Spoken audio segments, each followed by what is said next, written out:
What are you doing?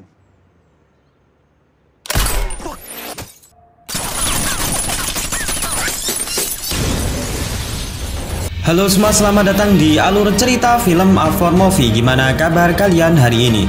Semoga sehat selalu dan dimudahkan segala urusannya. Pada episode kali ini Mimin mau ngebahas alur cerita film yang berjudul Lucky Day. Ya udah, tanpa berlama-lama lagi, mari kita masuk ke filmnya. Semongko.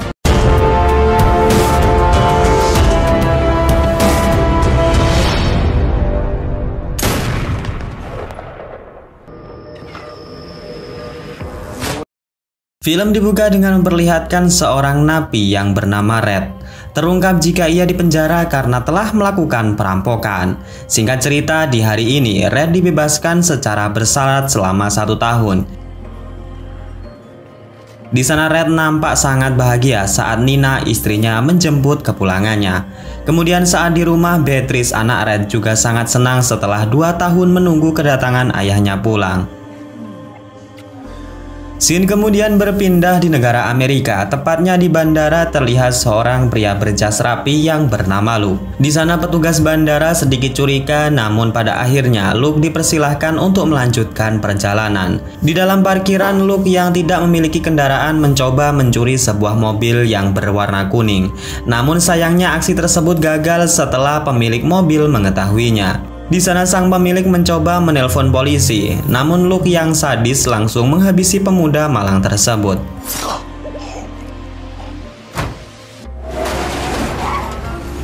Di lain sisi kita diperlihatkan dengan seorang pemuda pemilik bar yang bernama Daddy. Di sana ia sedang bersantai dengan pacarnya yang berambut kribo. Tak lama kemudian Luke datang di bar milik Daddy. Tanpa sepatah kata pun Daddy yang tahu kedatangan Luke sangat ketakutan karena mengetahui jika Luke merupakan seorang pembunuh paling sadis di Eropa.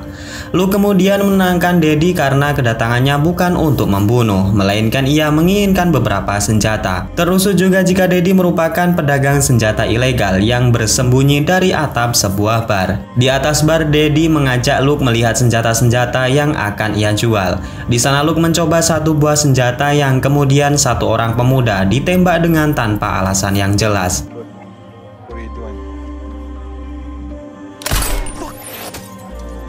Setelah Luke selesai memilih senjata, ia pergi ke sebuah toilet untuk buang air kecil. Tanpa diduga, kedua teman Daddy yang kepo sedang membicarakan Luke yang terlihat aneh. Setelah selesai, Luke kemudian mendatangi kedua teman Daddy dan kemudian tanpa merasa bersalah, ia langsung menghabisinya.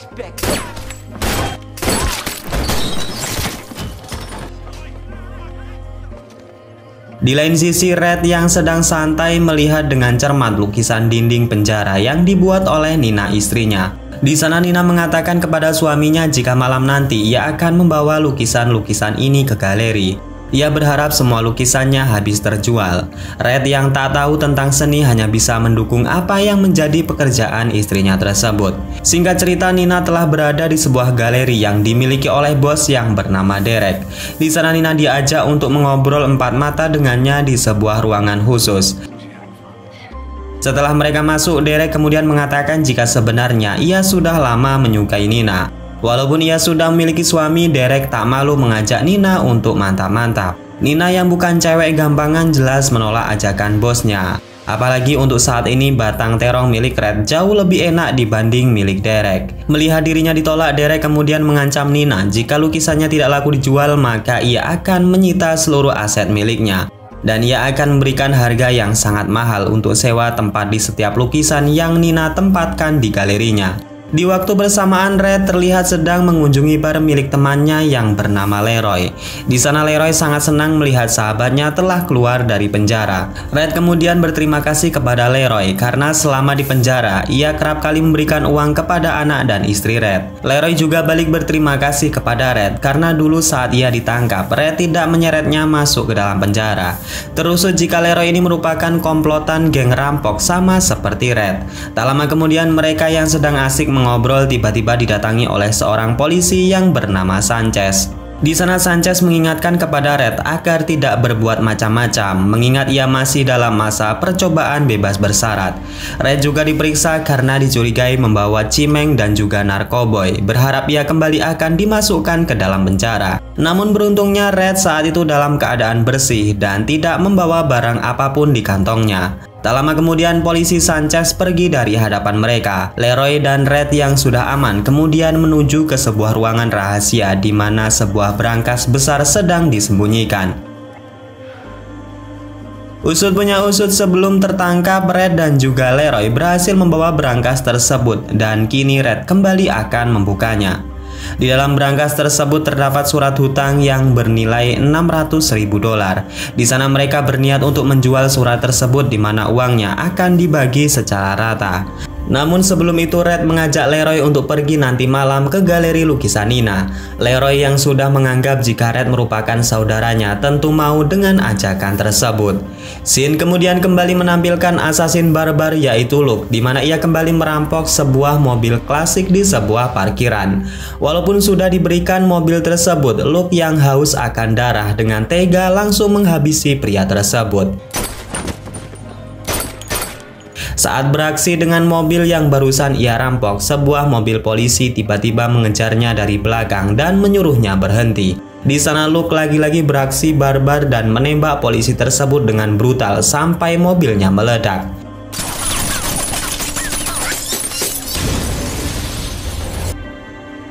Singkat cerita, di sebuah galeri lukisan Nina sedang diamati oleh para kolektor seni pecinta lukisan. Namun sayangnya para kolektor melihat lukisan Nina dengan sebelah mata. Mereka menilai jika lukisan tersebut tak bernyawa dan tidak memiliki seni yang mendalam. Mendengar hal itu Red nampak emosi dan hampir mengajar para kolektor sombong tersebut. Namun tindakan itu segera dihentikan oleh Leroy karena nanti ia akan kembali dipenjarakan. Dan singkatnya semua kolektor yang hadir di pameran tersebut tak ada satupun yang mau membeli lukisan karya Nina. Di lain sisi Beatrice, anak Red yang sedang bermain game di rumah dan ditemani oleh pengasuhnya. Lolita kemudian menyuruh Beatrice untuk pergi ke kamar mandi untuk menyikat giginya. Tak lama kemudian Lolita mendengar suara ketukan pintu yang saat dibuka rupanya Luke sudah berada di sana. Luke kemudian bertanya di mana Red berada. Lolita kemudian menjawab jika Red dan istrinya sedang tidak berada di rumah. Luke yang tidak percaya langsung masuk dan berniat untuk menunggu Red di dalam rumah. Lolita yang tak tahu jika Luke ini pembunuh dengan beraninya mengusir keluar. Dan kemudian akibatnya hal yang sudah bisa kita tebak pun terjadi.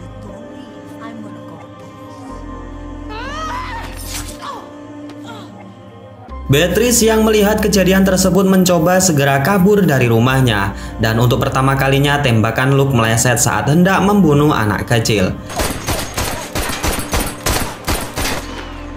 Saat memeriksa kamar, Luke melihat sebuah undangan pameran seni yang berada di atas meja. Luke kemudian menduga jika Red sedang berada di sana dan segera memburu mangsanya. Di lain sisi, Beatrice yang kabur ternyata menuju galeri di mana ibu dan ayahnya berada. Beatrice mengadu jika di dalam rumah ada orang jahat yang telah membunuh Lolita. Bersamaan dengan itu, Luke tiba-tiba muncul dan langsung memberondongkan peluru ke arah Red. Dalam insiden tersebut, Leroy yang berusaha melindungi temannya harus berakhir dengan tragis. Sementara polisi Sanchez yang kebetulan berada di sana langsung beradu tembak dengan Luke.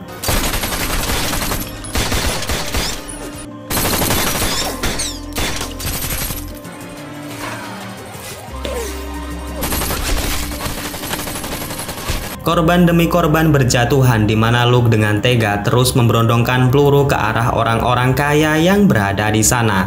Red yang masih bertahan mencoba menyelamatkan anak dan istrinya melalui pintu belakang. Mereka kemudian mencoba kabur dengan mengendarai sebuah mobil. Namun sayangnya Luke juga berhasil mengejar dan meloncat di atas mobil. Red segera beraksi dengan menembaki Luke hingga mereka pun berhasil kabur dari sana. Setelah kondisinya aman, Red kemudian menyuruh Nina untuk mampir di toko milik Leroy. Nina bertanya apa yang akan Red lakukan di toko tersebut. Red kemudian menjawab jika mereka masih memiliki hasil rampokan yang disembunyikan di toko Leroy. Nina yang mendengarnya sangat senang di mana suaminya masih memiliki uang untuk membeli sembako yang sudah menipis. Setelah sampai di toko milik Leroy, Red segera masuk sedangkan Nina dan Beatrice menunggunya di dalam mobil. Red dengan cepat membuka brankas tersebut dan memasukkan seluruh surat hutang di dalam tasnya. Namun Red kemudian dikejutkan dengan Beatrice yang datang secara ketakutan dengan Luke yang sudah menyandra Nina. Luke mengatakan jika dirinya sudah menunggu kedatangan Rex selama 2 tahun lamanya. Luke mengatakan ia bisa saja membunuh Red di dalam penjara. Namun itu terasa menjijikkan dan tidak berwibawa untuk assassin seperti dirinya. Dari adegan ini terungkap kenapa Luke sebegitu ambisinya mengejar Red dan juga Leroy. Diketahui jika adik dari Luke merupakan orang yang juga ikut merampok brankas tersebut. Sebelum akhirnya ia meninggal karena tertembak polisi. Atas insiden tersebut Luke sangat marah kepada Red karena ia adalah otak dari perampokan tersebut. Red kemudian menjawab jika hal itu merupakan kecelakaan.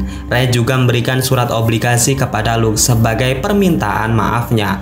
Namun Luke menolak dan mengatakan jika kedatangannya adalah untuk balas dendam, bukan untuk meminta jatah rampokan. Dan kemudian Luke langsung menembak dada Red hingga ia pun jatuh tersungkur. Beatrice yang masuk ke dalam brankas sengaja dikunci oleh Luke supaya ia kehabisan oksigen. Nina sendiri yang berhasil kabur memasuki sebuah lorong dan terus dikejar oleh Luke yang menginginkan nyawanya. Sialnya terowongan tersebut rupanya buntu dan di sana Nina mencoba untuk bersembunyi sampai di mana Luke datang dan terjadilah baku hantam.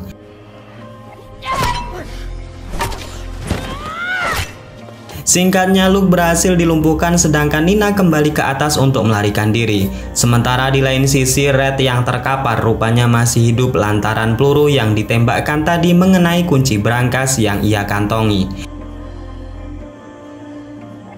Ia pun berusaha membuka brankas yang di dalamnya terdapat Beatrice. Namun sayangnya tidak bisa karena kuncinya telah rusak. Red pun kemudian mengatakan kepada anaknya untuk bertahan sementara ia akan menyelamatkan Nina yang saat ini tengah dalam ancaman.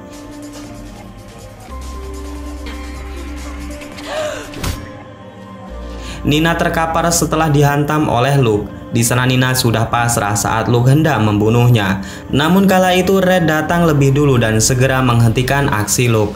Red nampak kewalahan menghadapi Luke, namun beruntungnya Sanchez yang datang tepat waktu segera membunuh Luke detik itu juga. Luke yang sudah mendapat tembakan di beberapa tempat tak mampu lagi bertahan. Ia kemudian berniat mengakhiri hidupnya dengan meledakkan bom bunuh diri yang berada di tubuhnya. Beruntungnya bom tersebut tak sampai berdampak parah dan hanya membunuh Luke seorang diri. Surat obligasi juga terlihat terbakar akibat ledakan bom tersebut. Sanchez kemudian mengatakan kepada Red jika sebaiknya ia menyerahkan diri ke polisi. Namun sebelum itu Red memohon kepada Sanchez untuk diberikan beberapa waktu untuk menyelamatkan anaknya yang berada di dalam brankas. Dan dengan keahlian yang dimiliki akhirnya Red berhasil menyelamatkan Beatrice.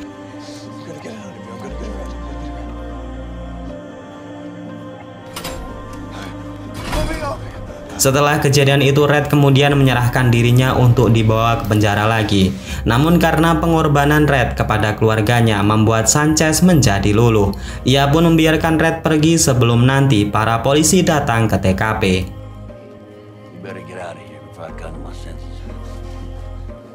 Beberapa hari kemudian terlihat jika keluarga Red kembali ke rumah dengan keadaan tenang.